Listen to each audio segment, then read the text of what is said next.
नमो भगवते वासुदेवाय। वर्णानामर्थसङ्घानां रसानां छन्दसामपि मङ्गलानां च कर्तारो वन्दे वाणी विनायकौ भवानी शङ्करो वन्दे श्रद्धा विश्वासरूपिणौ याभ्यां विना न पश्यन्ति सिद्धा स्वान्ता समीश्वरं वन्दे बोधमयं नित्यं गुरुं शङ्कररूपिणं यमाशितो हि वक्रोऽपि चन्द्रः सर्वत्र वन्दते सीताराम गुणग्राम पुण्यरण्यविहारिणो वन्दे विशुद्धविज्ञानो कवीश्वर कपीशरो वागर्थाविव सम्पृक्तो वागर्थप्रतिपत्तये जगतः पितरो वन्दे पार्वती परमेश्वरौ कर्पूरगौरं करुणावतारं संसारसारं भुजगेन्द्रहारं सदा वसन्तं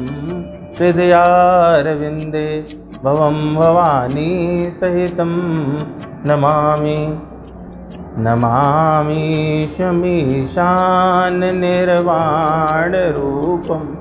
विभुं व्यापकं ब्रह्मवेदस्वरूपं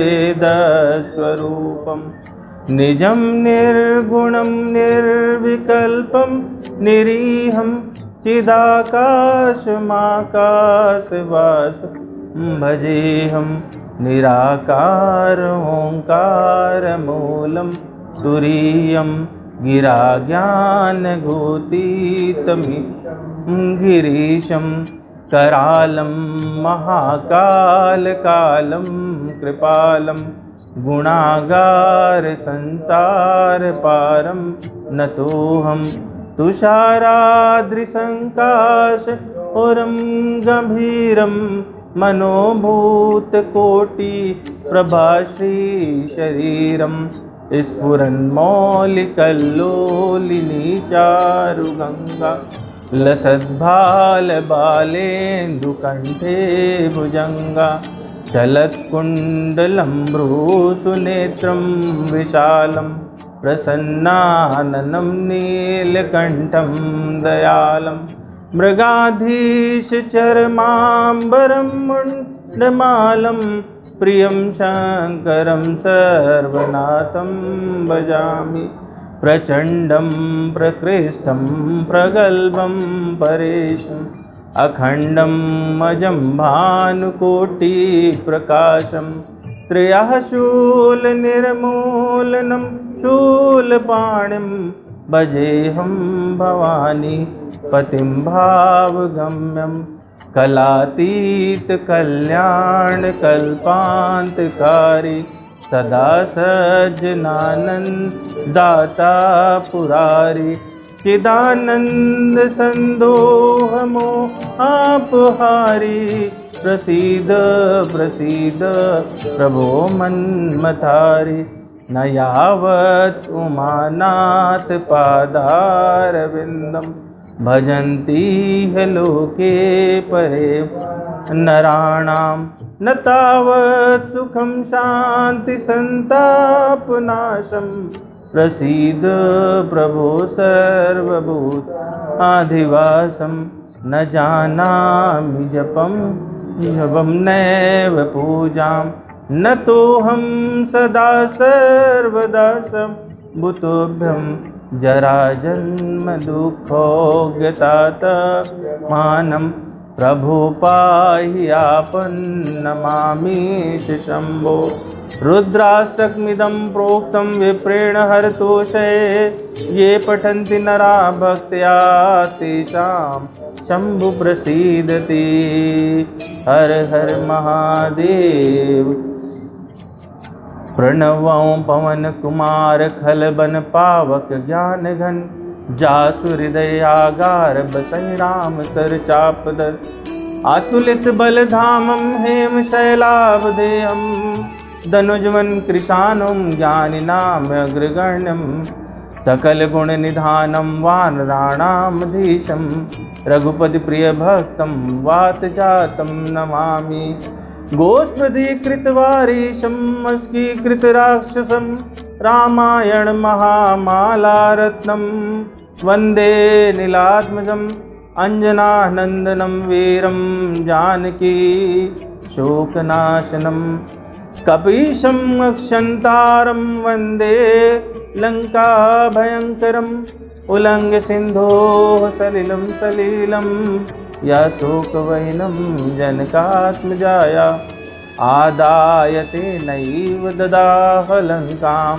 नमामि तं प्राञ्जलिराजनेयं मनोजवं मारुतुल्यवेगं जितेन्द्रियं बुद्धिमतां वरिष्ठं वातात्मजं वानरयूथमुख्यं श्रीरामदूतं शरणं प्रपद्ये आञ्जनेयमतिपाटलाननं काञ्चनाद्रिककमनीयविग्रहं परिजातितरुमूलवासिनं भावयामि पौमाननन्दनं यत्र यत्र रघुनाथकीर्तनं तत्र तत्र कृतमस्तकाञ्जलिं बाष्पवारि परिपूर्णलोचनं मारुतिं नमत राक्षसान्धकम् आपदाम् अपहर्तारं दातारं सर्वसम्पदां लोकाभिरामं श्रीरामं भूयो भूयो नमाम्यहं रामाय रामभद्राय रामचन्द्राय वेदसे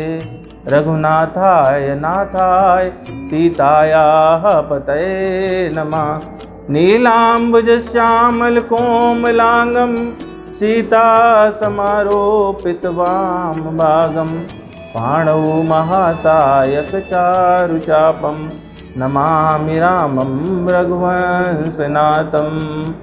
बोलिए श्री सीताराम भगवान की जय, पवन सुत हनुमान की जय, गिरिजापति महादेव की जय, गंगा मैया की जय, वृंदावन धाम की जय, वृंदावन बिहारी लाल की जय। गुरुर्ब्रह्मा गुरुर्विष्णु गुरुदेवो महेश्वरा, गुरुर्साक्षात् परब्रह्म तस्मै श्री गुरुवे नमः। ओम वेदाय गुरुदेवाय विद्महे परम गुरुवे धीमहि तन्नो गुरु प्रचोदयात्। ओम परम तत्त्वाय नारायणाय गुरुभ्यो नमः। ओम गुम गुरुभ्यो नमः। ओम गुरुभ्यो नमः। बोलिए गुरु महाराज की जय। तो हम लोग माता सीता की अहेतु अकारण कृपा से, परम कृपा से, उनकी कृपा पात्र बनते हुए इस हनुमान चालीसा के क्रम को पूरा कर पा रहे हैं। और धीरे धीरे ऐसे करते करते हम लोग 10 दिन बिता चुके हैं और हम लोग अब तक चौपाई संख्या 36 तक कर चुके हैं। तो इसमें हम लोगों का कम से कम मेरा तो कोई भी योगदान नहीं है। जो कुछ है सारा प्रताप वो सब आप लोगों का है, भगवान राम और माता सीता का है कि हम लोग इसमें इकट्ठा हो पाते हैं और इसको सुन पाते हैं, आगे बढ़ पाते हैं इस क्रम में। तो हम लोगों की जो 36वीं चौपाई थी वो थी संकट कटे मिटे सब पीरा, जो सुमिरै हनुमत बलबीरा। जिसमें हम लोगों ने चर्चा की कि हनुमान जी के प्रताप से उनका अगर हम लोग स्मरण करते हैं तो जो साधक के परम संकट हैं वो 5 क्लेश होते हैं: अविद्या, अस्मिता, राग, द्वेष और अभिनिवेश। हम लोगों ने ये भी चर्चा की कि पहले भी एक संकट वाली चौपाई थी, संकट ते हनुमान छुड़ावें, मन क्रम वचन ध्यान जो लावें। यहाँ पर है संकट कटय मिटय सब पीरा, जो सुमिरै हनुमत बलबीरा। तो पिछले वाले में जब हम लोग भक्ति के अनुक्रम में आगे बढ़ रहे थे, हम लोग साधक बनने की कोशिश कर रहे थे, संत और सज्जन बनने का प्रयास कर रहे थे, तब तक संकट आते थे। हनुमान जी जानते थे कि ये लोग प्रयास कर रहे हैं, इसलिए वो छुड़ा देते थे, परंतु वो संकट वापस आ जाते। यहाँ पर हनुमान जी जब वो देख लेते हैं कि साधक इस अनुक्रम में आगे बढ़ चुका है, वो भक्ति मार्ग पर आगे बढ़ चुका है, उसने आने वाली सिद्धियों और निधियों को भी त्याग दिया है, वो राम रसायन में डुबकी मार रहा है, उस परिस्थिति में वो सारे संकट काट देते हैं, वो संकट मर जाते हैं, वो संकट रह नहीं जाते, वो आपके 5 क्लेश समाप्त हो जाते हैं और आप ऐसे में किसी भी पीड़ा से पीड़ित नहीं होते। तो वो लोग जो हनुमान जी का, वो हनुमान जी जो आपको बल प्रदान करने वाले हैं, कौन सा बल? कामना से लड़ने वाला बल, उस बल को प्रदान करने वाले हैं। ऐसे हनुमान जी का यदि आप स्मरण करते हैं तो आपके सारे संकट कट जाते हैं और सारी पीड़ाएं मिट जाती हैं। तो इसी क्रम में जब संकट कट गए और पीड़ाएं मिट गईं और हम उस भक्ति में आनंद लेने लगे, तो हमें किसी का धन्यवाद करना होगा। वो करवाने वाला कौन होगा? तो इस चीज़ को अगली चौपाई में तुलसीदास जी वर्णन करते हैं। और वो चौपाई क्या है? वो 37वीं चौपाई जो आज की चौपाई है। जय जय जय हनुमान गोसाई, कृपा करहु गुरुदेव की नाई। तो जय जय जय 3 बार जय कहा यहाँ पर। इसमें कई शब्द हैं और कई चीज़ों को हम लोगों को समझना है कि यहाँ पर 3 बार, एक बार जय कह देने से काम चल जाता या अनेक बार जय कह दिया जाता, परंतु 3 ही बार जय क्यों कहा गया? यहाँ पर गोसाई शब्द का क्या अर्थ है? और वो कह रहे हैं कृपा करो गुरुदेव के नाई। तो पहले हम लोग बिल्कुल साधारण अर्थ जो हमारी मति को साधारणता समझ आता है, वो क्या कि हनुमान गोसाई की जय हो और वो हम पर किसकी तरह कृपा करें? गुरु की तरह कृपा करें, गुरुदेव की तरह कृपा करें। बहुत साधारण अर्थ है और यही अर्थ ही है इसका, परंतु इसके पीछे भेद क्या है? उन्होंने 3 बार जय क्यों कही? हनुमान जी को गोसाई शब्द से क्यों संबोधित किया? और उन्होंने कृपा जो है वो गुरुदेव की तरह की मांगी, और वो कृपा जो गुरुदेव करते हैं वो क्या होती है? ये सारे प्रश्न हैं इसमें। तो यहाँ पर 3 बार जय, जो अभी हम लोग जब गुरुदेव भगवान की वंदना कर रहे थे मंगलाचरण में, तो हम लोगों ने कहा गुरुर ब्रह्मा गुरुर विष्णु गुरुदेवो महेश्वरा। तो ब्रह्मा, विष्णु और महेश, तो गुरु किसके स्वरूप है? ब्रह्मा, विष्णु और महेश, इसलिए 3 बार जय है श्लोक में। तो हनुमान जी को उन्होंने चूँकि गुरु के रूप में माना, तो वहाँ पर गुरु क्या है? ब्रह्मा का भी स्वरूप हो जाते हैं, विष्णु का भी स्वरूप हो जाते हैं और महेश जी का भी स्वरूप हो जाते हैं। तो इसलिए तुलसीदास जी कहते हैं जय जय जय हनुमान गोसाई। गोसाई कौन होते हैं? इस शब्द को हम लोग पहले भी शायद एक बार चर्चा कर चुके हैं, मुझे लगता है वो शायद चौपाई संख्या 34 या 33 में बात की थी। गो शब्द का अर्थ होता है इंद्रिय, साई मतलब स्वामी, वो व्यक्ति जो जिसने इंद्रियों पर विजय प्राप्त कर ली हो, जितेंद्रिय हो, स्वामित्व हो उसका, वो कहलाता है गोसाई। और ऐसी स्थिति सिर्फ सद्गुरु की ही होती है। वो साधक जो अपनी इंद्रियों पर पूर्णतः वश कर लेता है, कामना और 5 क्लेशों को वश में कर लेता है, वही सद्गुरु होता है। तो एक तरह से ये गुरुदेव भगवान की क्वालिटी है। तो हनुमान जी को उन्होंने गुरुदेव भगवान के रूप में देखा और उसमें 3 बार जय कहा गया। क्योंकि हनुमान जी का, अथवा दूसरा अर्थ ये भी हो सकता है कि हनुमान जी का तीनों लोक में यश है, तो इसलिए तीनों लोक में उनकी जय जयकार की गई। आकाश में भी जय, पृथ्वी पर भी जय और पाताल पर भी जय। तो हो सकता है इसलिए 3 बार जय यहाँ पर कहा गया। इसके अलावा भी अगर आप देखें तो किसी, जब कविता का कंप्लीशन होता है, पूर्णता की तरफ जाती है, जब उसका उपसंहार लिखा जाता है, तो वहाँ पर कोई बात सुनिश्चित की जाती है, तो उसको फोर्सफुली करना होता है, उसको हठपूर्वक कहना होता है, आपको स्थापित करना होता है। तो उस स्थापित्व के लिए आप शब्दों का रिपीटिशन करते हैं, पुनरावृत्ति की जाती है। जैसे कि आपके राष्ट्रगान में भी है। राष्ट्रगान में आखिरी पंक्ति में आता है ना, जय जय हे जय हे जय हे, 3 बार जय रविन्द्रनाथ टैगोर लिखते हैं वहाँ पर। तो उसी प्रकार से परिणति करने पर, जब ये इस पोइट्री की, इस चालीसा की परिणति क्या है? तो परिणति है कि हमको हनुमान जी की वो कृपा चाहिए जो गुरुदेव करते हैं, ताकि हम भगवत भक्ति को प्राप्त कर सकें।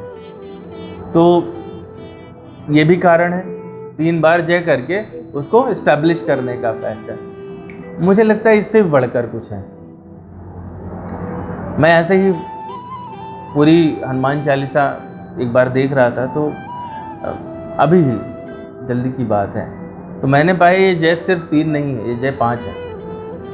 हम शुरुआत में भी 2 जय करते हैं। जय हनुमान ज्ञान गुण सागर, जय कपीश तिहुँ लोक उजागर।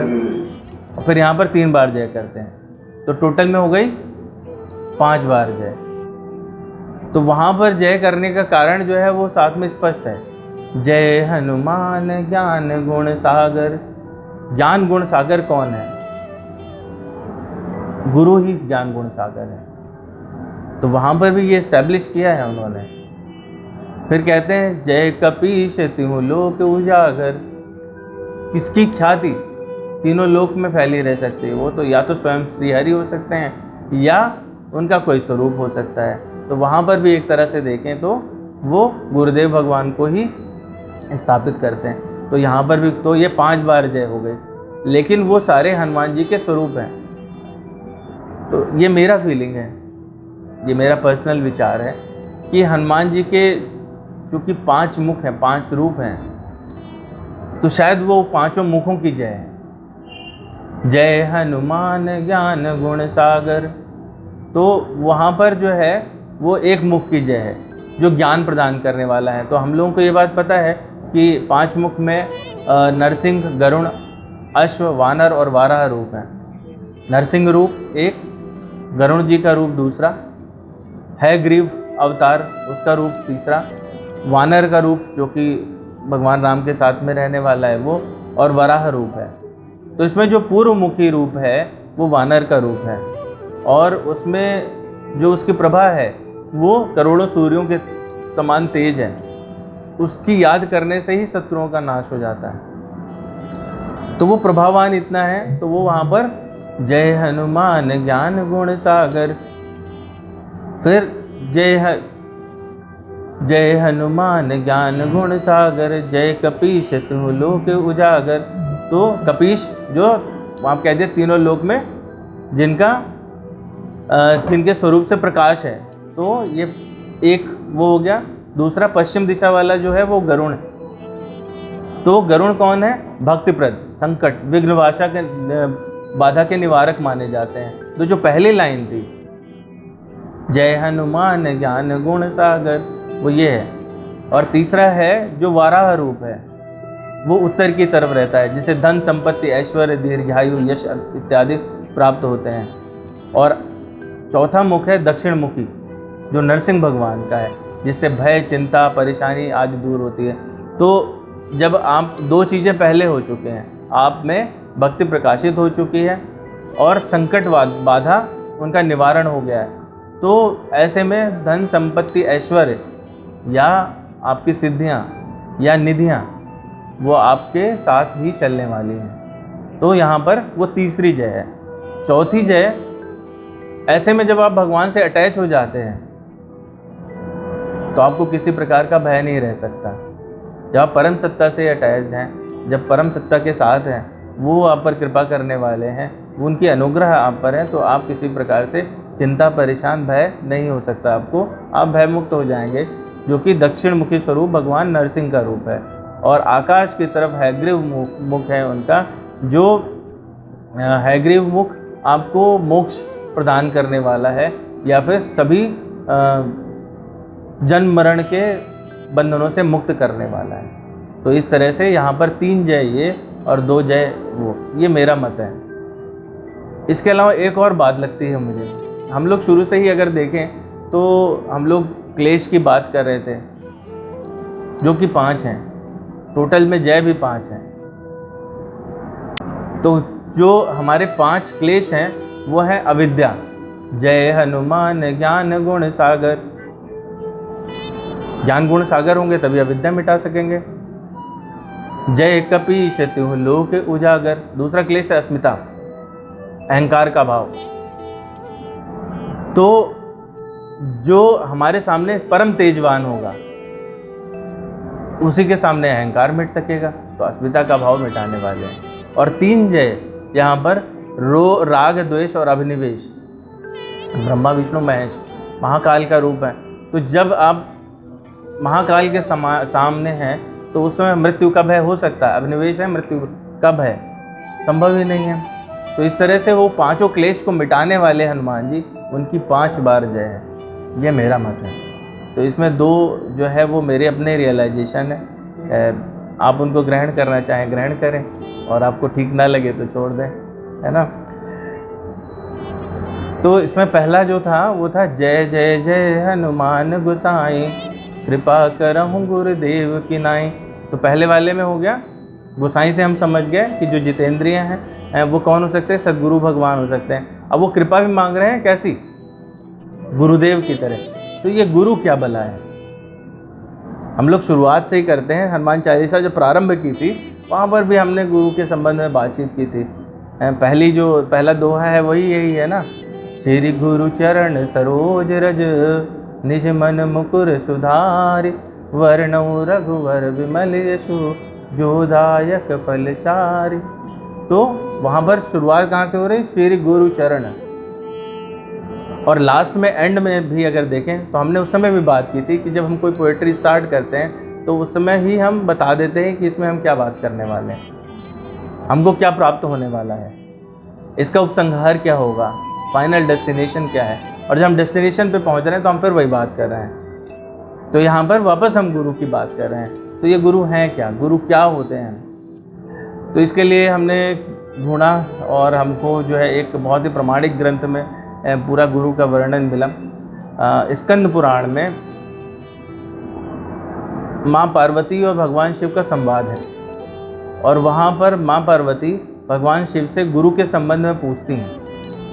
तो उस पूरे हिस्से को 3 भाग में डिवाइड किया गया, 3 अध्याय होते हैं, प्रथम, द्वितीय और तृतीय, और इसको कहते हैं गुरु गीता। 200 से ज़्यादा श्लोक हैं, कुछ छांटे हैं हमने आपके लिए, तो वो हम लोग उससे समझने का प्रयास करेंगे कि गुरु क्या हैं, कितने प्रकार के होते हैं, और हमको ये जो इस चौपाई में हनुमान जी से प्रार्थना कर रहे हैं वो प्रार्थना वास्तव में क्या है, हमको क्या उसे समझना चाहिए, अपने जीवन में क्या परिवर्तन लाना चाहिए। तो माँ पार्वती भगवान शिव से ये संवाद है सूत जी और कुछ ऋषियों के बीच में। ऋषि उनसे जिज्ञासा करते हैं कि गुरु क्या होते हैं और इनके बारे में आप बताइए। तो वो स्कंद पुराण के उस प्रकरण का पूरा विवरण करते हैं। तो यहाँ पर माँ पार्वती एक दिन कैलाश में बैठी हैं, सभी अनुचर बैठे हुए हैं, और उनके बहुत ही अच्छे वातावरण में भगवान शिव से कहती हैं कि पार्वती उवाच भगवन् सर्वधर्मज्ञ व्रतानां व्रतनायकं ब्रूहि मे कृपया शंभो गुरु महात्म्यमुत्तमम्।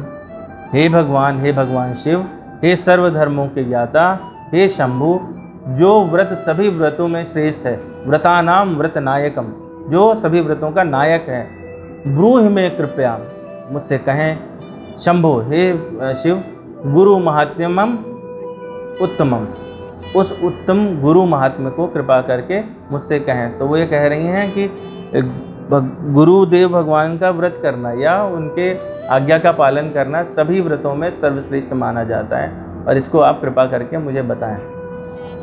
तो भगवान शिव कहते हैं, भगवान शिव से वो कहते हैं, गुकारश्च अंधकारो ही रुकारस्तेज उच्यते, अज्ञान ग्रासकम ब्रह्म गुरुरेव न संशया। गुकार शब्द, गु जो शब्द है वो गुकार से आया है, इसका मतलब होता है अंधकार या अज्ञान, और रु जो है गुकारश्च अंधकारो ही रुकारस तेज उच्यते, और रुक शब्द है प्रकाश, रुकार है प्रकाश, ये रुकार वर्ण से आया है। तो अंधकार को काटने वाला प्रकाश, अज्ञान को नष्ट करने वाला प्रकाश, अज्ञान ग्रासकम ब्रह्म गुरुरेव न संशय, वो अज्ञान को काटने वाला ही ब्रह्म स्वरूप है गुरु, इसमें कोई भी संशय की बात नहीं है। तो गुरु जो शब्द है उसमें 2 वर्ड्स हैं, गु और रु। गु का मतलब है कि अज्ञान, और रु का मतलब है प्रकाश। तो अज्ञान को काटने वाला प्रकाश, ऐसे होते हैं गुरु।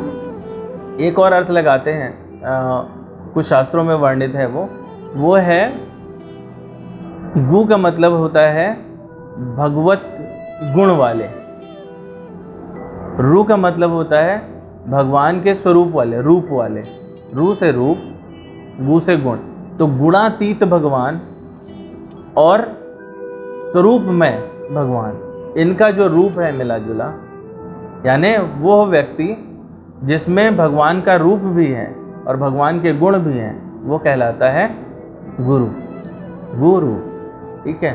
तो भगवान शिव जो है वो इस चीज़ को कहते हैं, स्वदेशिकस्यैव च नाम कीर्तनम भवेदनन्तस्य शिवस्य कीर्तनम, स्वदेशिकस्यैव च नाम चिंतनम भवेदनन्तस्य शिवस्य नाम चीतनम। कहते हैं अपने गुरु, स्वदेशिकस्यैव, अपने गुरु का नाम कीर्तन करना ही भगवान शिव का कीर्तन है। अपने गुरुदेव के नाम का चिंतन करना ही अनंत स्वरूप भगवान शिव का चिंतन है। तो मतलब भगवान शिव यानी मेरा चिंतन करना और गुरु का चिंतन करना वो एक समान है, वो एक ही फल देने वाला है। इस तरह की गुरु की महिमा है। आगे भगवान शिव बताने लगते हैं, शिवेरुष्टे गुरुस्त्राता गुरौरुष्टे न कश्चन लब्ध्वा कुलगुरुं सम्यक् गुरुमेव समाश्रयेत्। शिव रुष्टे गुरुस्त्राता, यदि शिव जी नाराज हो जाएं, शिव रुष्टे, शिव जी यदि नाराज हो जाएं, गुरुस्त्राता, तो गुरुदेव बचा सकते हैं, गुरु उनके ताप से बचा सकते हैं। गुरौ रुष्टे न कश्चन, यदि गुरु आपसे नाराज हो जाएं तो भगवान शिव भी नहीं बचा सकते। लब्ध्वा कुल गुरुम सम्यक गुरुमेव समाश्रयेत्, इसलिए गुरु को संप्राप्त करके उनकी सदा शरण में रहना चाहिए, गुरु को कभी भी नाराज नहीं करना चाहिए, ऐसा भगवान शिव कहते हैं। हम लोगों ने पहले भी, इसके पहले जब कथा में सुना है कि काकभूषुंड जी जो है वो उनको श्राप मिला था, तो श्राप वाली कथा भी हम लोगों ने सुनी कि उन्होंने भगवान शिव को कैसे रुष्ट कर दिया, उन्होंने गुरु का अपमान किया था और फिर बाद में गुरुदेव ने ही उनको श्राप से बचाया और फिर उस श्राप को ही वरदान के स्वरूप में वो परिवर्तित हो गया कि वो जन्म जन्मांतर तक भगवान राम की कथा कहते रहेंगे। तो शिव यदि रुष्ट हो जाएं तो उनसे गुरु बचा सकते हैं, परंतु यदि गुरु रुष्ट हो जाएं तो उनसे भगवान शिव स्वयं भी नहीं बचा सकते। गुकारं च गुणातीतं रुकारं रूपवर्जितं गुणातीतं रूपं च यो दद्यात् सः गुरु स्मृतः। अभी हम लोग बात कर रहे थे गुकारम च गुणातीतम, गुणातीत गु शब्द है और रू अक्षर रूपहित स्थिति का बोधक है। तो इस तरह गुणातीत और रूपातीत स्थितियाँ जो जिसमें होती हैं वो कहलाते हैं गुरु। अत्रिनेत्रः शिव साक्षात् द्विबाहुश्च हरिः स्मृतः यो चतुर्वदनो ब्रह्मा श्री गुरु कथितः प्रिय। अत्रिनेत्रः शिव, अत्रिनेत्र मतलब त्रिनेत्र वाले कौन है? भगवान शिव हैं। जिनके तीन नेत्र ना हो ऐसे शिव वो कहलाते हैं गुरु। साक्षात द्विबाहुश्च हरि, दो भुजाओं वाले भगवान हरि, भगवान कृष्ण, ऐसे साक्षात हैं गुरु। तो यानी गुरु में महेश का भी रूप है, गुरु में भगवान विष्णु का भी रूप है। यो चतुर्वदनो, वदन शब्द हम लोगों ने पहले भी समझा है, इसका अर्थ होता है मुख, जिनके चार मुख हैं। यो चतुर्वदनो ब्रह्मा, वो ब्रह्मा जी जिनके चार मुख हैं। श्री गुरु गुरु कथिता प्रिय, गुरुवो निर्मला शांता साधवो मितभाषिणा काम क्रोध विनिर्मुक्ता भ्रष्ट सदाचारा जितेंद्रिया। तो बताते हैं गुरु की क्वालिटीज़ क्या हैं, क्या क्या होते हैं गुरु। गुरुवो निर्मला, निर्मल, शांता, शांत, साधवो, साधु की तरह वातावरण रखने वाले, साधु स्वभाव के, मित भाषिणा, अच्छा मधुर बोलने वाले, काम क्रोध विनिर्मुक्ता, काम क्रोध से अत्यंत रहित, सदाचारा जितेंद्रिया। ये सारी क्वालिटीज़ होती हैं गुरु में। क्या क्या? निर्मल होते हैं, शांत होते हैं, साधु स्वभाव के होते हैं, मितभाषी होते हैं, काम क्रोध पे कंट्रोल करने वाले होते हैं, उनसे रहित होते हैं, सदाचारी और जितेंद्रिय होते हैं। तो ये गुरु की क्वालिटीज़ हैं। इसी में भगवान शिव आगे चर्चा करते हुए बताते हैं कि गुरु जो है वो सूचकादि रूप से देखें तो 7 प्रकार के होते हैं। पहले होते हैं सूचक गुरु, दूसरे होते हैं वाचक गुरु, तीसरे होते हैं बोधक गुरु, चौथे निषिद्ध, 5वें विहित गुरु, 6ठे कारणाक और 7वें सद्गुरु। तो ये 7 तरह के गुरु बताते हैं। वो कहते हैं सूचकादि प्रभेदेन गुरुवो बहुधा स्मृताः स्वयं सम्यक परीक्षात तत्वनिष्ठम भजेत सुधी। सूचक आदि के भेद से अनेक गुरु कहे गए हैं। बुद्धिमान मनुष्य को स्वयं योग्य विचार करके तत्वनिष्ठ सद्गुरु की शरण लेनी चाहिए। तो पहला गुरु कौन सा है? वर्णजालम इदम तद्वाह्य शास्त्रम तु लौकिकम यस्मिन् देवी सम्यभ्यस्तम सा गुरु सूचिका स्मृता। वर्णजालम इदम तद्वाह्य शास्त्रम तु लौकिकम, वो व्यक्ति जो वर्ण और अक्षर से सिद्ध करने वाले बाह्य लौकिक शास्त्रों का अभ्यास करके और उन्हें लोगों को बताता है, तो वो कहलाता है सूचक गुरु। जैसे कि लौकिक शास्त्र क्या हुए? लौकिक शास्त्र हुए general surgery, gastro surgery, neuro surgery, जो हम इस श्लोक में पढ़ते पढ़ाते हैं, जो इस श्लोक में जिनकी आवश्यकता होती है, जो सिर्फ वर्ण और अक्षर को ही सिद्ध करते हैं। खाली वर्ड्स का खेल है वहाँ पर, ठीक है, उनके अपने कोई भाव नहीं है। तो ये सारे जो पढ़ाने वाले लोग हैं, जिनको इनका बोध रहता है, वो कहलाते हैं सूचक गुरु। सर आप कौन है? सूचक गुरु। सूचक गुरु, ठीक है। तो हम सारे लोग क्या हैं? सूचक गुरु, ठीक है। जो लोग पढ़ाते हैं वो कहलाते हैं सूचक गुरु। दूसरे प्रकार के गुरु क्या हैं? वर्णाश्रमोचिताम वेद्याम धर्माधर्म विधानियम प्रवक्तारम गुरुम विद्धि वाचकस्पति प्रभि पार्वती। हे पार्वती, धर्माधर्म का विधान करने वाले, वर्ण और आश्रम के अनुसार विद्या का प्रवचन करने वाले गुरु को तुम वाचक गुरु जानो। जो लोग बताते हैं कि भाई समाज में ऐसे रहना चाहिए, इस तरह से प्रथाओं का पालन करना चाहिए, कर्मकांड आदि में आपको नियुक्त करते हैं, वो वाले गुरु कहलाते हैं वाचक गुरु, ठीक है। आप मान सकते हैं, ठीक है। वैसे तो मैं सूचक ही हूँ, वाचक तक तो नहीं पहुँचा, पर हाँ ठीक है, आप मान सकते हैं। तो वो कहलाते हैं, पहला हो गया सूचक गुरु, दूसरा हो गया वाचक गुरु। तीसरे गुरु होते हैं पंचाक्षर्यादि मंत्राणाम उपदेष्टा पार्वती सा गुरुर्बोधको भूयादुभयोर्मुत्तमः। पंचाक्षरी आदि मंत्रों का उपदेश देने वाले गुरु बोधक गुरु कहलाते हैं, जो आपको बताते हैं कि ये मंत्र का जाप करने से ये सिद्धि मिल जाएगी, वो मंत्र का जाप करने से ये सिद्धि मिल जाएगी, है ना। जैसे गायत्री मंत्र है या फिर ओम नमः शिवाय पंचाक्षरी मंत्र है। तो इस प्रकार का जो ज्ञान आपको देते हैं वो कहलाते हैं बोधक गुरु, ठीक है। फिर कहते हैं अगला गुरु कौन है? कहते हैं मोह मारण वश्यादि तुच्छ मंत्रोपदर्शिनम निषिद्ध गुरु त्याहु पंडित तत्वदर्शिना।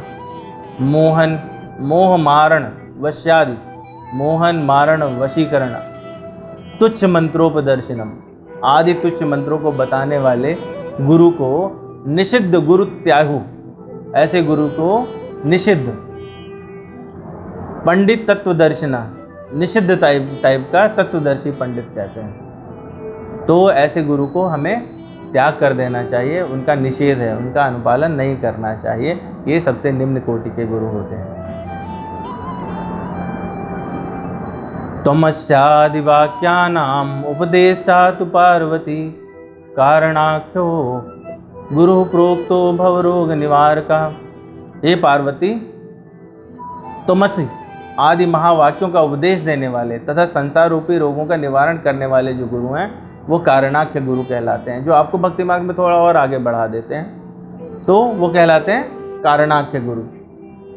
अनित्यमिति निर्दिश्य संसारे संकटायलम वैराग्यपदर्शी यह स गुरुर्विहित प्रिय।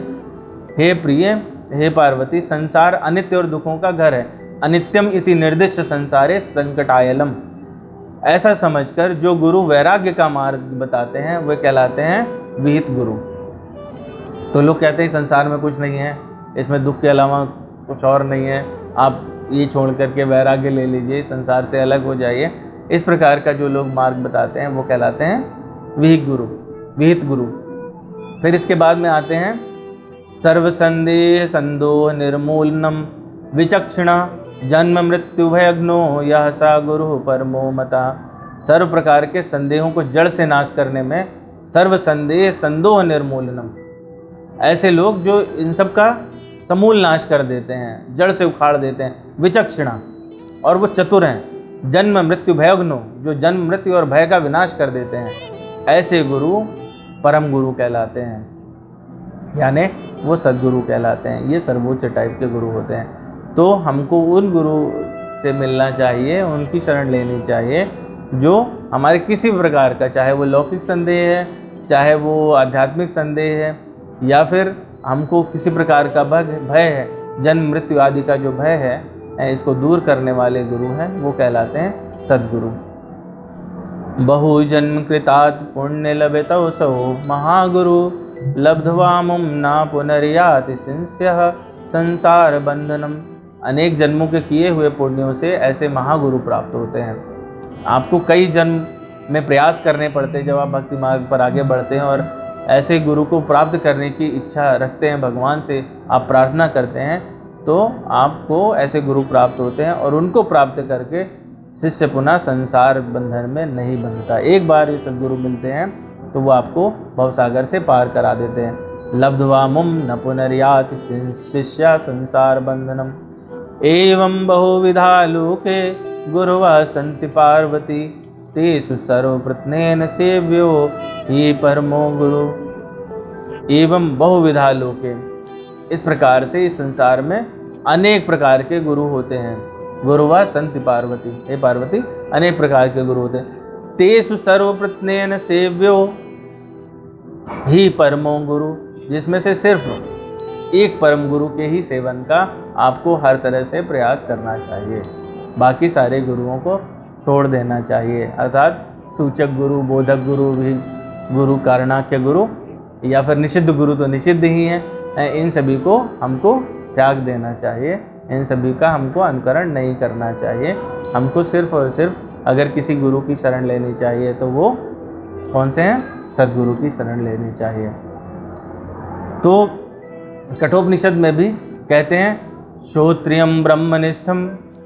श्रोत्रियम का अर्थ है वह जिसमें वेदों यानी वेदों को या पुराणों को सुनकर ज्ञान प्राप्त किया गया है, और ब्रह्मनिष्ठम इसकी सूचना देता है जिसने ब्रह्म या पार ब्रह्म भगवान के व्यक्तित्व का साक्षात्कार कर लिया है। तो वो कौन है? जिसको संपूर्ण वेद पुराण उनका जो तत्व है वो उसको पता है और उसको भगवान का साक्षात्कार है, ऐसा व्यक्ति कहलाता है सद्गुरु। वही हमको भवसागर से पार कर सकता है। तो ये हम लोगों ने जाना है कि गुरु कितने प्रकार के होते हैं, किस गुरु की क्या क्वालिटी होती है, और हमको किस गुरु का अनुकरण करना चाहिए। ठीक है, और उस सद्गुरु में भगवान बताते हैं वो 8 क्वालिटीज़ रहेंगी। अब ऐसे वाले जो हमको यदि गुरु मिल गए तो हमको उनको किस प्रकार से देखना चाहिए, मिल गए तो हम उनके साथ में कैसा व्यवहार करें। इम्पॉर्टेंट ये नहीं है ना कि उनको पा लिया फिर उसके बाद में यदि हम उनसे सही हमारा आचार विचार नहीं रहेगा तो मिलने के बाद भी छूट जाएंगे। ठीक है, बल्कि हमको अधोगति ही होगी, क्योंकि वो उस तरह से अपराध या पाप होने लगेगा। तो भागवतम में 7वें स्कंद में 15वें अध्याय में भगवान कहते हैं यस्य साक्षात् भगवति ज्ञान दीप प्रदे गुरौ मर्त्या सिद्धि सुतम तस्य सर्वम कुंजर शौचवत। एक जो सद्गुरु है यस्य साक्षात् भगवती, उसको साक्षात भगवान मानना चाहिए, भगवान विष्णु मानना चाहिए, भगवान हरि मानना चाहिए।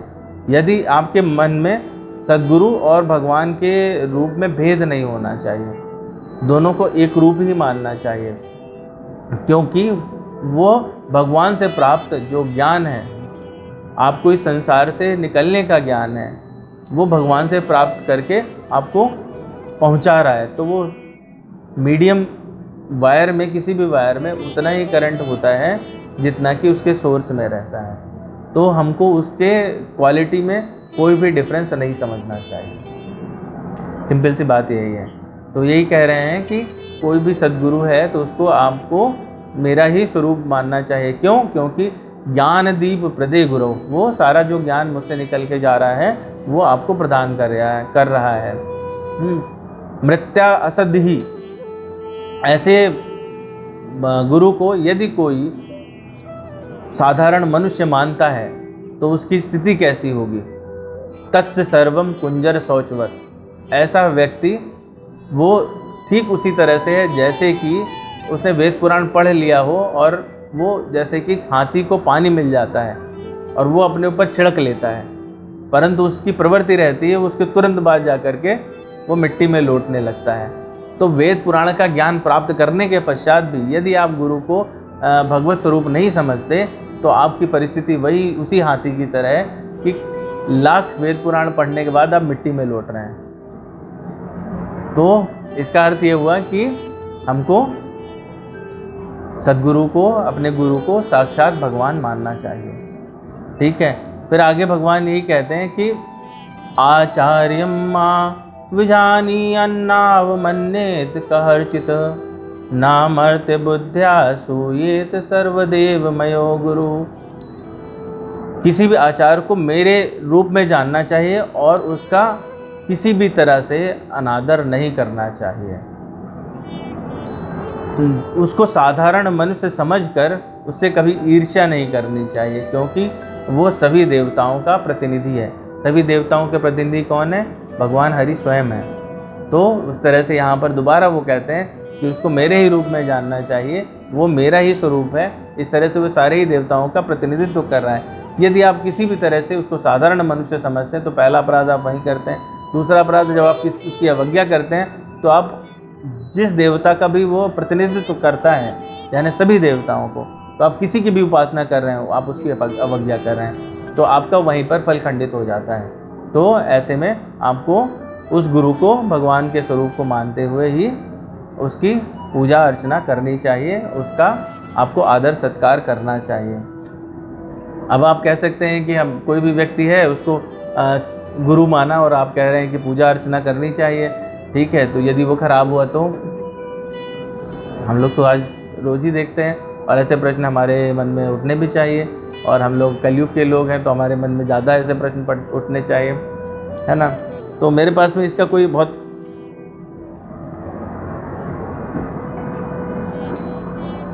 प्रामाणिक उत्तर तो नहीं है। इसमें जो मुझे समझ में आया वो दो चीज़ें हैं। पहले एक कथा सुन लेते हैं हम लोग। ठीक है, मैंने कथा संतों से सुनी, मेरे पास में कोई प्रमाण नहीं कहाँ से आई है। एक राजा था जिसकी बेटी का नाम था वैराग्यवती। नाम ही उसका वैराग्यवती था, तो उसका जो स्वभाव था वो भी वैराग्यपरण था। जैसे जैसे वो बड़ी होती गई उसको भगवत चर्चा, भगवत ध्यान, पूजा इत्यादि में रुचि बढ़ने लगी। तो राजा ने जब इसको देखा, सदाचारी राजा था, उसने सोचा कि चलो ठीक है, इनको कॉर्नर वाला कमरा दे देते हैं महल का और ये अपना भगवान का ध्यान करेंगी। तो वो उनको कॉर्नर वाला कमरा दे दिया गया और भगवान का ध्यान नित्य प्रति करती रहती थी। ऐसे में वो एक दिन सुन रही थी कि हमको यदि अपनी पूजा अर्चना को सिद्ध करना है तो उसके लिए गुरु की आवश्यकता है। और ऐसे में एक ठग वहाँ पे जो है वो चोरी करने आया था। उसने इसको सुना और उसने देखा कि बच्ची का स्वभाव, वैराग्यवती का, राजकुमारी वैराग्यवती का स्वभाव ऐसा है कि वो अत्यंत निर्मल स्वभाव की है, किसी पर भी विश्वास कर लेती है। तो उसने रूप धारण किया एक योगी का, अच्छे से साधु वेश बनाया और वहाँ जा कर के उसको खटखटाया। तो उसने देखा, उनका आदर किया और उनको भोजन के लिए आमंत्रित किया। तो वो ठग बोला कि देखिए, मैं सबसे भिक्षाटन नहीं करता और आपसे तो बिल्कुल नहीं करूँगा। तो पूछा कि क्यों नहीं करेंगे? बोले इसलिए नहीं करूँगा कि जिसका कोई गुरु ना हो ऐसे व्यक्ति से भिक्षा लेना पाप है, और उसके घर में खाना खाना, उसके हाथ का बना हुआ खाना खाना भी पाप है। तो जिसका कोई गुरु ना हो उससे हम नहीं लेंगे, भिक्षाटन नहीं करेंगे।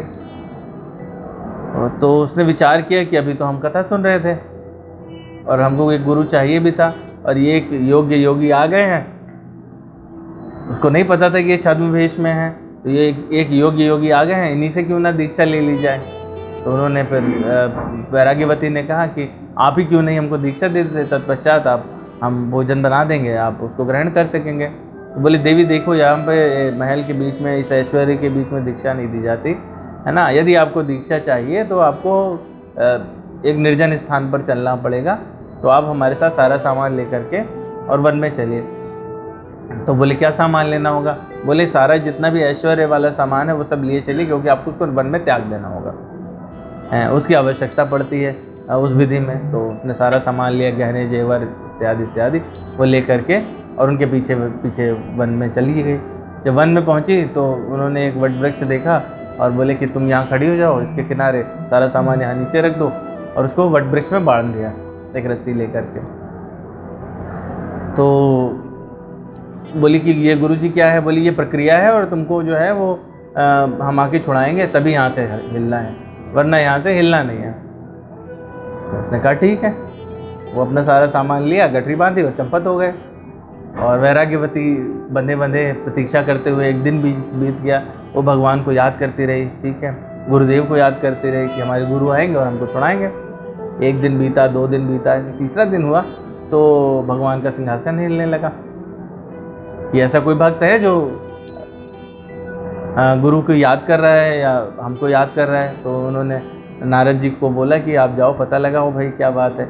नारद जी ने अपना ध्यान किया, वहाँ पे पहुँचे तो देखा वैराग्यवती बंधी हुई थी। उनको बड़ी दया आई, उन्होंने ध्यान में देखा कि सब ऐसा ऐसा प्रकरण हुआ है, एक प्रकार का ठग है जो इस तरह से बांध के चला गया। तो उनका देखिए देवी आप जो है फंस गई हैं, आपको एक ठग ने बांध दिया है और हम आपको खोल लेते हैं। तो बोले नहीं, आपका हम आदर करते हैं, हम आपको पहचानते हैं, आप नारद मुनि हैं, और लेकिन हमारे गुरुदेव ने बांधा है और उन्होंने हमको आज्ञा दी है कि ये बंधन तो वही खोलेंगे, तो इसलिए हम आपसे नहीं खुलवा सकते।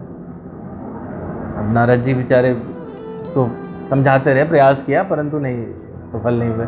वापस पहुँचे धाम, क्षीर सागर में भगवान से मिले, बोले नारायण नारायण देखो वहाँ पे ऐसे ऐसे प्रकरण हुआ है। और तो भगवान बोले चलो हम प्रयास करते हैं। चतुर्भुज भगवान स्वयं आके प्रकट हुए, बोले कि आपने मुझे पहचाना? तो उसने हाथ जोड़ कर प्रणाम किया, बोले कि हाँ आप चतुर्भुज भगवान विष्णु हैं, हम जानते हैं। और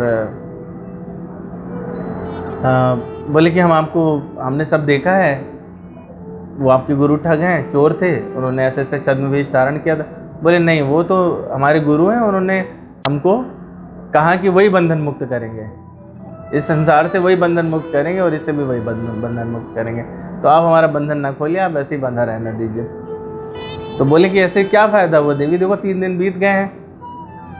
तो वैराग्यवती ने जवाब दिया कि द्वितीय दिवस के बाद में पहला फ़ायदा स्वयं नारद, जो लोग जन्मों जन्मों तक याद करते रहते हैं, प्रकट नहीं होते, उन्होंने आके दर्शन दिए और मुझे उपदेश किया।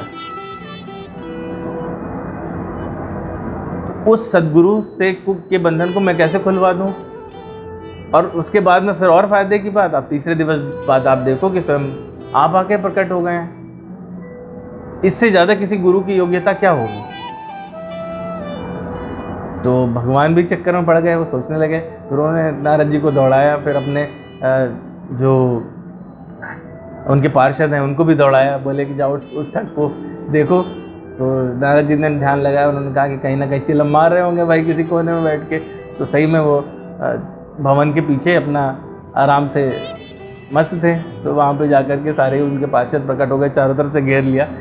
बोले कि भाई साहब चलो, सदगुरु जी चलिए वहाँ बंधन खोलिए, आपकी प्रतीक्षा कर रही है वैराग्यवती।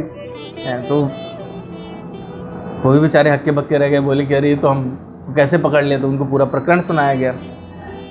फिर गए, उन्होंने बंधन खोला और स्वयं भगवान के दर्शन पाए। बात यह है कि आपकी श्रद्धा कितनी है, आपने कितनी प्राण प्रतिष्ठा की है आपके गुरु में। यहाँ पर जो हम लोग वापस उसी तत्व सवाल पे आते हैं जो हमारा प्रारंभिक प्रश्न था कि हमें ऐसे गुरु को फॉलो करना चाहिए कि नहीं करना चाहिए, 1। नंबर 2, वैसे गुरु को क्या करना चाहिए।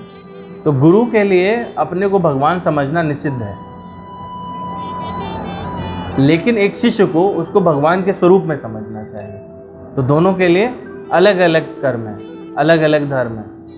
अपने शिष्य को वो सभी सिखाना चाहिए जिससे वो भगवत धाम को जा सके, भगवत प्राप्ति कर सके। और वो शिष्य को उसको भगवान के स्वरूप में समझते हुए उसका पूजा अर्चन आदर इत्यादि सब वही करना चाहिए जो वो भगवान के लिए करते हैं। तो ये दोनों का धर्म अलग अलग है।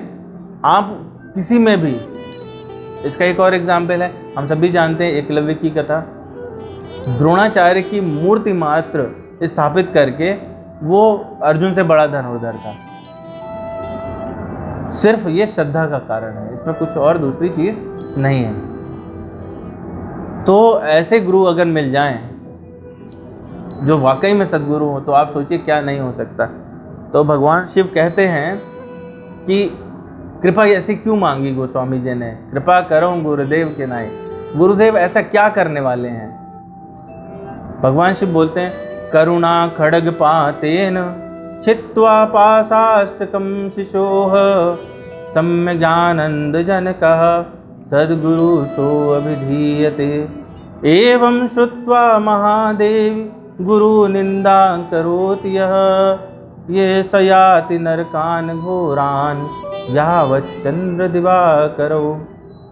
करुणा खड्ग पातेन, करुणा रूपी तलवार लेकर, खड्ग पातेन तलवार के वार से, प्रहार से, छित्त्वा पाशाष्टकम शिशो, अपने शिष्य की 8 तरह के जो पाश होते हैं उनको छिन्न छिन्न कर देता है, टुकड़ों में काट देता है। वो 8 पाश क्या हैं? संशय, दया, भय, संकोच, निंदा, प्रतिष्ठा, कुल अभिमान और संपत्ति। ये आपको घेर के रखते हैं। अगर ये 8 कट जाएं तो आप सच्चिदानंद स्वरूप हो जाते हैं। इन 8 को काट करके वो निर्मल आनंद देने वाले स्थिति में पहुंचा देता है। ऐसे होते हैं सद्गुरु।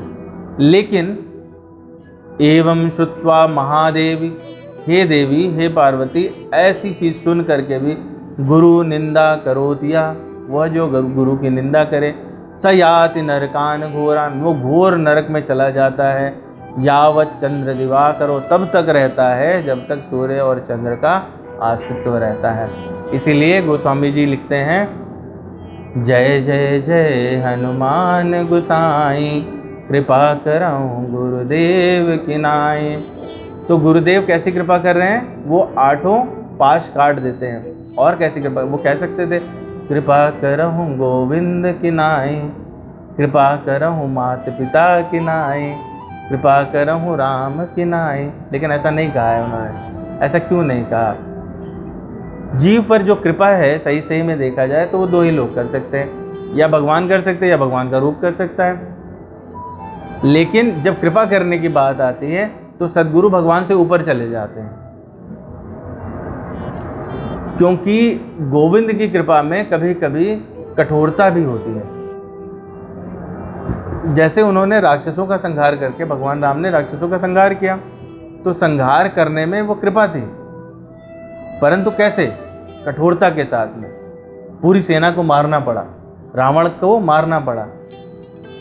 गुरुदेव भगवान ऐसा नहीं करते हैं, वो कठोरता का प्रयोग नहीं करते हैं, वो हमेशा कोमलता से ही भरे रहते हैं। इसीलिए तुलसीदास जी लिखते हैं उत्तरकांड में, एक शूल मोहि बिसर न काऊ, गुर कर कोमल शील स्वभाव। वो हमेशा बहुत ही शांत और निर्मल स्वभाव वाले होते हैं। तो अगर जो लोग गुरु की कृपा पा जाएं तो उससे क्या होगा? गुरु श्रुति सम्मत धर्म फलु, पाए बिना कलेश, हठ बस सबम संकट गहे, गालव नहुष नरेश। गुरु और वेद के द्वारा सम्मत धर्म का आचरण का फल बिना क्लेश, बिना कष्ट के ही मिल जाता है। और इस तरह से हमको गुरु की कृपा मांगनी चाहिए। तो गुरु कैसी कृपा करने वाले हैं? तुलसीदास जी बालकांड में लिखते हैं, बंदऊं गुरुपद कंज, कृपा सिंधु नर रूप हरि, महामोह तम पुंज, जासु बचन रवि कर निकर। मैं उन गुरु महाराज के चरण कमल की वंदना करता हूँ जो समुद्र रूप और नर रूप में भगवान हरि ही हैं, जिनके वचन, जिनके शब्द, जिनका ज्ञान, जिनका प्रवचन हमको महामोह तम पुंज, महामोह रूपी अंधकार से सूर्य के भांति फाड़ता हुआ बाहर लेकर आता है। बंदऊं गुरुपद पदुम परागा, सुरुचि सुभाष सरस अनुरागा। अमीय मूरी मैं चूरन चारू, समन सकल भवरिज परिवारू। मैं और उन गुरु महाराज के चरणों की वंदना करता हूँ जो सुरुचि, सुंदर, सुबास, अच्छी सुगंध और अच्छे अनुराग से के रस से भरे हुए हैं। अमीय मूरी मैं चूरन चारू, और जिनके पास में संजीवनी बूटी का चूर्ण है। समन सकल भव रिजु परिवारू, और उस चूर्ण से, उस संजीवनी बूटी से या उनके प्रसाद से, उनके प्रवचन से, उनके आशीर्वाद से मेरा अकेले का ही नहीं, मेरे पूरे परिवार का भव रोग नष्ट हो जाता है। सुकृति संबुतन मल विमल विभूति, मंजुल मंगल मोद प्रभूति प्रसूति। जन मन मंजु मुकुल मल हरणी, किए तलिक गुण गण बस करनी। और वो कैसी, वो विभूति, वो रज, वो धूल, वो कैसी है? वो सुंदर और कल्याण को जनक है, सुंदर और कल्याण को प्रदान करने वाली है। भक्त के मन रूपी सुंदर दर्पण के मैल को दूर करने वाली है। यही, इसी पंक्ति को वहाँ पर पहला दोहा जो लिखते हैं वो लिखते हैं, श्री गुरु चरण सरोज रज, निज मन मुकुर सुधार, वर्णो रघुवर विमल यशु, सहायक फलचारि। यहाँ पर वही चौपाई दूसरे फॉर्म में लिखते हैं, जन मन मंज मुकुर मल हरणी, किए तलिक गुण बस करनी। श्री गुरुपद नख मणिगण ज्योति, सुमिरत दिव्य दृष्टि ही होती। गुरु महाराज के जो पैरों के नाखून हैं वो कैसे हैं? वो एक मणि के समान है, जो किसी भी जगह पर हमेशा प्रकाशमान रहती है, और जिसके स्मरण करते ही आप में, आपके हृदय में वो प्रकाश उपस्थित हो जाता है, और अब आप भगवान के ध्यान से, उनके ज्ञान से पूर्ण होने लगते हैं। दलन मोह तम सोस प्रकाशु, बड़े भाग उर आवई जासु। वो प्रकाश अज्ञान रूपी अंधकार का नाश करने वाला है, और जिसके अंदर आ जाता है वो इस भवसागर को पार कर जाता है। अब ऐसे गुरु मिल गए हमको, उनके पास में जाकर ग्रहण कैसे करना है? भगवत गीता में भगवान बोलते हैं, तद्दुधि प्रणिपातेन परिप्रश्नेन सेवया, उपदेक्ष्यन्ति ते ज्ञानम ज्ञान तत्त्वदर्शिना। कैसे? तद्दुधि प्रणिपातेन, हमको सदगुरु के पास स्वयं जाना चाहिए। ऐसा नहीं कहना चाहिए कि गुरुदेव आना, हमारे घर पे बहुत सारी सुविधाएं हैं, एसी वेसी लगा रखा है हमने, ठीक है, तो हम आपके उसमें कुटिया में क्या ही आएंगे, वहाँ पे गर्मी है। हमारे क्या टेंडेंसी रहती, गुरुदेव आ जाएं हमारे घर में, वहाँ क्या जाएंगे, क्या फ़ायदा? तो हमको स्वयं जाना चाहिए। तद्विधि प्रणिपातेन, हमको उस ज्ञान को प्राप्त करने के लिए प्रणिपात करना चाहिए। प्रणिपात अर्थात साष्टांग प्रणाम करना चाहिए। प्रणिपातेन परिप्रश्नेन सेवया, अपने कुछ क्वेश्चंस को लेके जाना चाहिए, जो हमारे अंदर संदेह उठ रहे हैं उन संदेहों को लेकर के जाना चाहिए। और कैसे प्रश्न करने चाहिए? सेवा रूप में करनी चाहिए। ये नहीं कि बोले कि हम डीएम साहब हैं या हम अमुक पद पर हैं, तो इस तरह से जाकर के खड़े हो गए, बोले गुरुजी हमारे 4 प्रश्नों का उत्तर दे दीजिए, और तो अब घर चले जाएं, टाइम कम है, 1 घंटे में कथा कंप्लीट करिए, बस फटाफट जाना है वापस। तो वैसी परिस्थिति नहीं, आपको गुरु की सेवा करनी है जाकर के वहाँ पर। जब गुरु प्रसन्न हो जाए, वातावरण अनुकूल हो जाए, आपको लगे कि वो इस माहौल में है कि अब आपको आंसर करने वाले हैं, ऐसी परिस्थिति में आप परिप्रश्नेन सेवया, उपदेक्ष्यन्ति ते ज्ञानम ज्ञानिनः तत्त्वदर्शिनः। ऐसे में वो फिर आपको उस ज्ञान का उपदेश करेंगे जिससे आपको तत्व की प्राप्त होगी, वो तत्व ज्ञान आपको मिल जाएगा। तो ऐसे अगर आप गुरु की सेवा करेंगे तो आपको कैसी कृपा मिलेगी? करहूँ कृपा गुरुदेव की नाई, जय जय जय हनुमान गुसाई, करहूँ कृपा गुरुदेव की नाई। अगली चौपाई है, जो 7 बार पाठ कर कोई, छूटहि बंदी महासुख होई। सब लोग इसके अपने हिसाब से अलग अलग अर्थ लगाते हैं।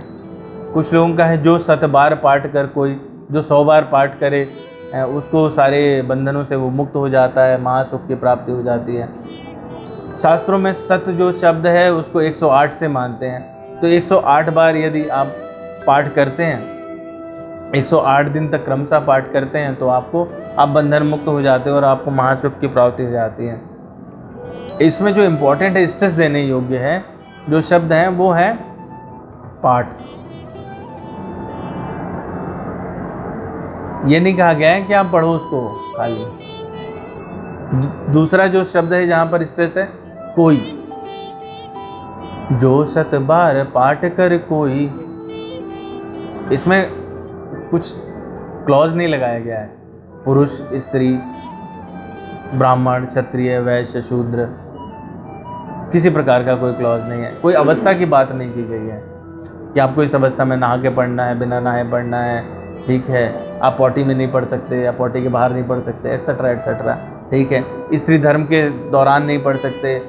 इसमें किसी भी प्रकार का कोई क्लॉज नहीं है। सीधे सीधे जो 100 बार पाठ कर कोई, छूटहि बंदी महासुख होई। तो आपको पाठ करना है, पहली चीज़ कोई भी कर सकता है, तो इसको हमारे मन विचार से निकाल देना चाहिए कि ये किसी के लिए निषिद्ध है, ये किसी के लिए भी निषिद्ध नहीं है। कोई भी छोटे से लेकर के 1 साल की उम्र वाले को अगर याद हो जाए तो वहाँ से लेकर के और 101 साल वाले तक को करना चाहिए, और किसी भी वर्ण का किसी भी जाति का हो उसको करना चाहिए, किसी भी कुल का हो उसको करना चाहिए, वो स्त्री है पुरुष है या सम्मिलित है, गंधर्व किन्नर आदि है देव है, वो किसी को भी बिलोंग करता हो उसको करना चाहिए। तो एक बात यहाँ क्लियर हो जाती है। दूसरा क्या करना चाहिए, पाठ करना चाहिए, ठीक है। पाठ शब्द बड़ा इंपॉर्टेंट। पाठ का क्या मतलब हुआ, पाठ से हम लोग क्या समझते हैं,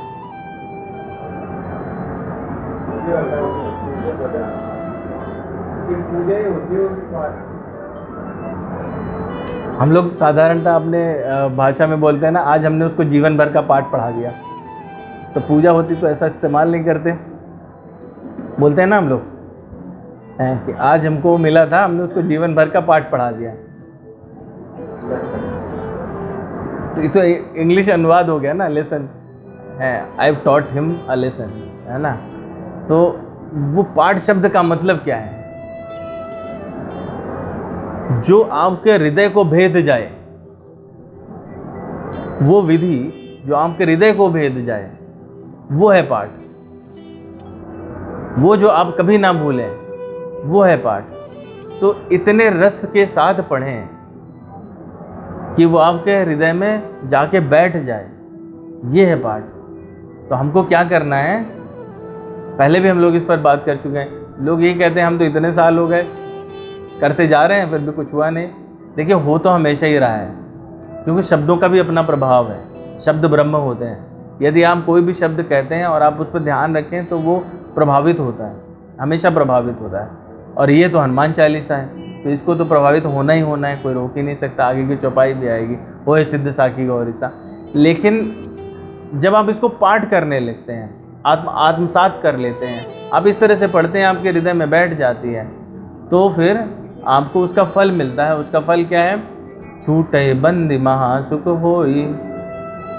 तो उसे जन्मों जन्मों के बंधन छूट जाते हैं। किसी भी प्रकार का जो बंधन है, जो आपको बांध रखा है, जो कष्ट आदि हैं, वो छूट जाते हैं। और महासुख क्या है, सुख की हम लोग पहले भी परिभाषा कर चुके हैं। महासुख क्या है, महासुख है संतों का मिलना, महासुख है भगवत प्राप्ति करना, भगवान के भजन में रुचि हो जाना, ये है महासुख। मृत्यु आदि का भय छूट जाना, ये महासुख है।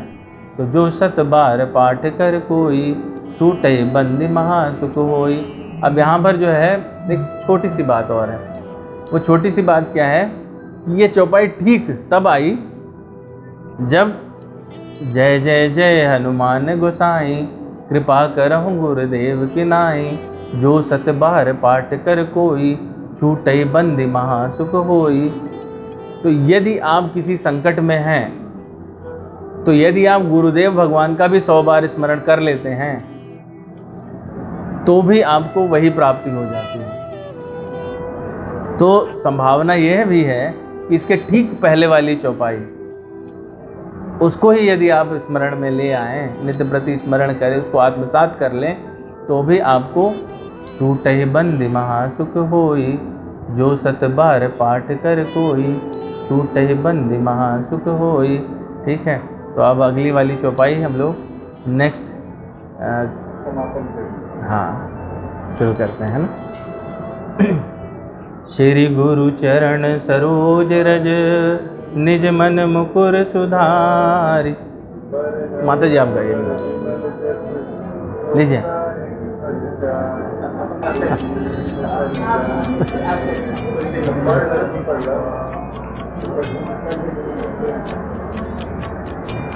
बुद्धहीन तनु जानिके, सुमिरो पवन कुमार। बल बुद्धि विद्या देहु मोहि, हरहु कलेश विकार। जय हनुमान ज्ञान गुण गर, जय कपीस तिहु लोक उजागर। मधुत अतुलित बल धामा, अंजनी पुत्र महान सुत नामा। महावीर विक्रम बजरंगी, कुमति निवार सुमति के संगी।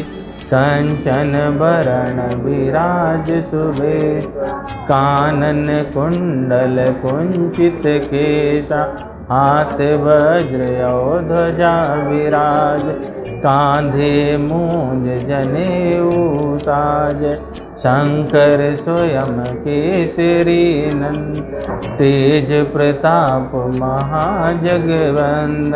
विद्यावान गुणी अति चातुर, राम काज करिबे आतुर। प्रभु चरित्र सुनिबे, रसिया राम लखन सीता बसिया। सूक्ष्म रूप धरि सियहि दिखाव, विकट रूप धरि लंक जराव।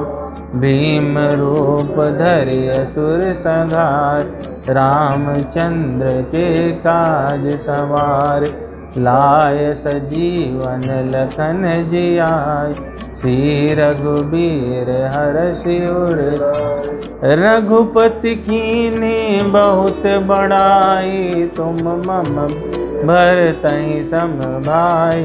सहस बदन तुम रोयस, अवैयस कहि श्रीपति कंठ लगाव। सनकादिक ब्रह्मादि मुनीसा, नारद सारद सहित अहीसा।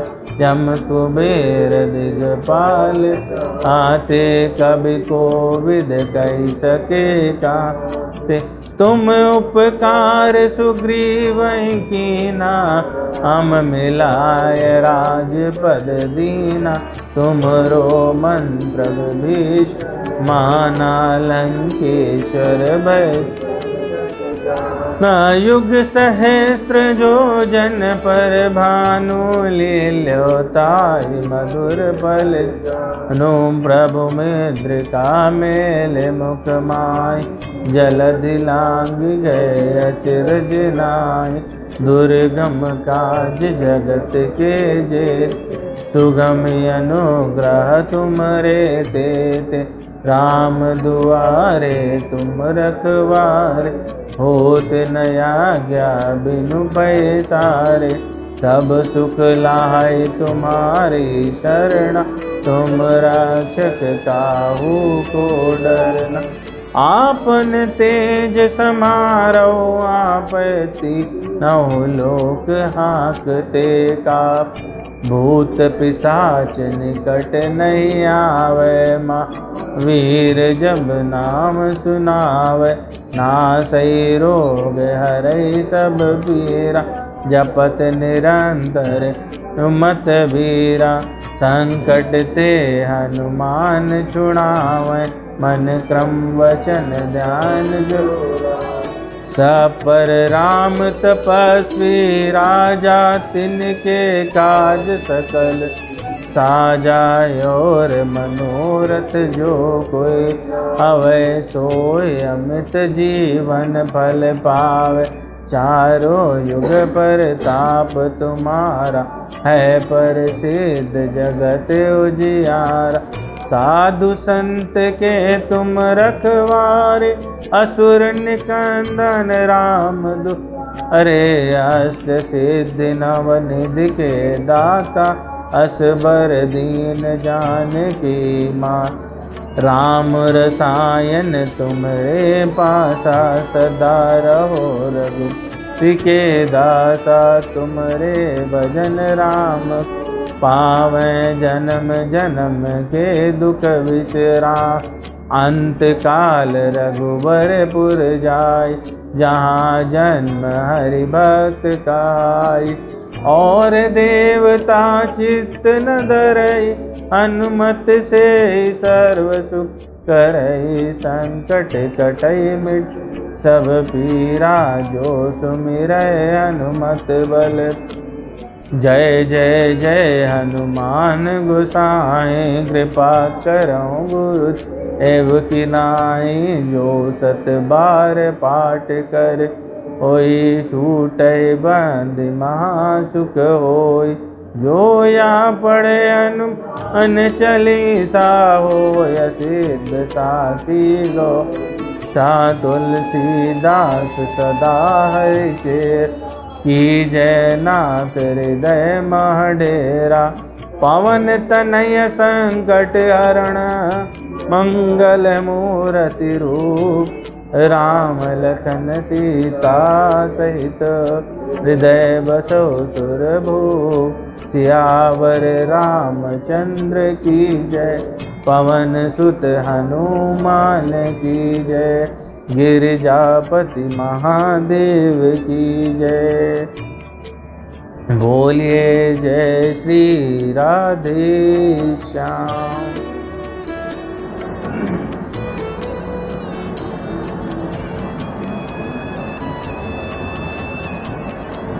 श्री रामचंद्र कृपालु भजु, न हरण भव भय दारुणम। नव कंज लोचन कंज मुख कर, कंज पद कंजारुणम। कंदर्प अगणित अमित, छवि नव इल नीरद सुंदरम। पट्टपीत मानव तड़ित, चिसुचि नौमि जनक सुतावर। भजु दीन बंधु दीनेश, अनव दैत्य वंश निकंदनम। रघुनंद आनंद कंद, कौशल चंद तीरथ नंदनम।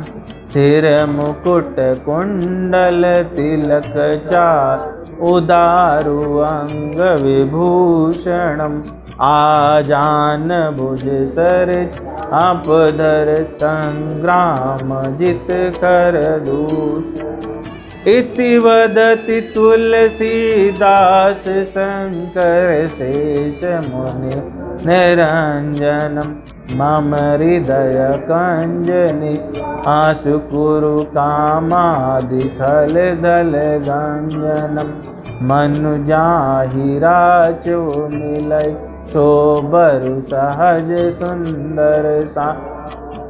करुणा निधान सुजान, शील स्नेहु जान तिरावरु। यही भांति गौरी असीस सुन, सिय सहित हियार सियली। तुलसी भवानी भू, पुण्य पुण्य मुदित मन मंदिर चली। जानि गौरी अनुकूल सिय, यह हर सुन जाय कहे। मंजुल मंगल मूल, बाम अंग फरकन लगे। बोलिए श्री सीताराम लक्ष्मण भगवान की जय। पवन सुत हनुमान की जय। गिरिजापति महादेव की जय। गंगा मैया की जय। अयोध्यापुरी की जय। भगवत धाम वृंदावन की जय। वृंदावन बिहारी लाल की जय। आरती के लिए तैयारी कर लीजिए प्लीज। कौन करेगा आरती? हाँ कोई भी है ना।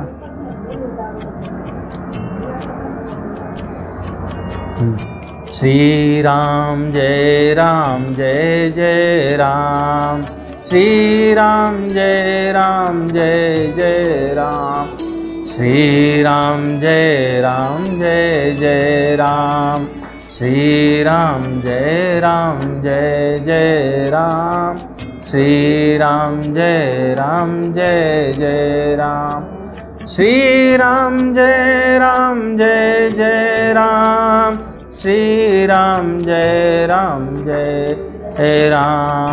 श्री राम जय जय राम, श्री राम जय जय राम, श्री राम जय जय राम, श्री राम जय जय राम। तैयारी हो जाए तो बता दीजिएगा। श्री राम जय जय राम, श्री राम जय जय राम, श्री राम जय जय राम, श्री राम जय जय राम, श्री राम जय जय राम। वही हाँ यहाँ पर हवा है। तो आरती होने वाली है, सभी लोग खड़े हो जाएं। आरती की जय हनुमान लला की, दुष्ट दलन रघुनाथ लाकी, जाके बलते गिरिवर कांपे, रोग दोष जख निकट न जाके, अंजनी पुत्र महाबलदाई, संतन के प्रभु सत असहाय, दे बीड़ा रघुनाथ पटा, आए लंका जारि सिया सुधि आए, लंका सुकोट समुद्र सिखाए, जात पवन सुत बार नर, आई लंका जारि असुर संहार, सिया राम जी के काज संवारे,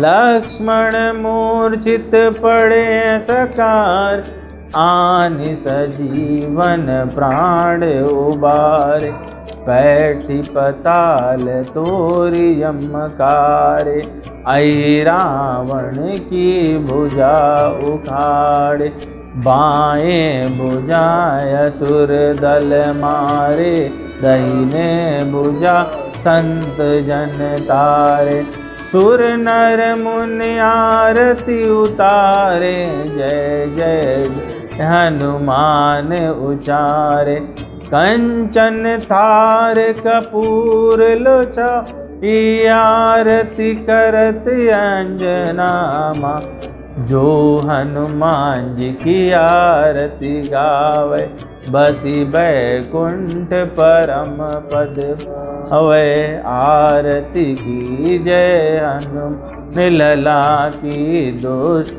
दलन रघुनाथ कला की। यहाँ पर दिखा दीजिए एक बार, जहाँ पर प्रतिष्ठित हनुमान जी को और ग्रंथराज रामचरितमानस को एक बार आरती दिखा दीजिए। बोलिए सियावर रामचंद्र भगवान की जय, पवन सुत हनुमान की जय, गिरजापति महादेव की जय, अंजना माई की जय, अवधपुरी धाम की जय, वृंदावन धाम की जय, सभी संतों की जय, गुरु महाराज की जय, वृंदावन बिहारी लाल की जय, सभी भक्तों की जय, यहाँ पर उपस्थित सभी भक्तों की जय।